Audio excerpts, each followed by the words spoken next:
অনেক বর্তমানে খুব কষ্টে আছে এবং রাস্তার ফকিরের মতো জীবনযাপন করছে।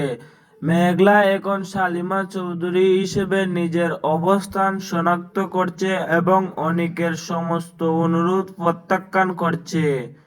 নতুন জটিলতা, সালিমা বা মেঘলা তার পার্সোনাল অ্যাসিস্ট্যান্ট হিসেবে একজন নিয়োগ দিয়েছে, যার সাথে কোনো ষড়যন্ত্র বা নতুন কোনো পরিকল্পনার যুগ সাজানো করতে পারে।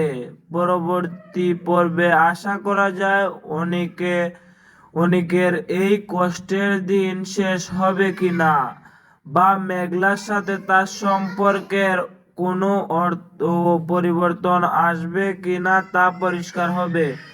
এছাড়া সালিমা ও তার নতুন অ্যাসিস্ট্যান্ট মিলে নতুন কোন পরিকল্পনা বাস্তবায়ন করে কি করে না করে সেটি দেখার বিষয়। তো আপনারা সবাই কমেন্ট করে জানিয়ে দিন পরবর্তী পর্বে কি ঘটতে যাচ্ছে।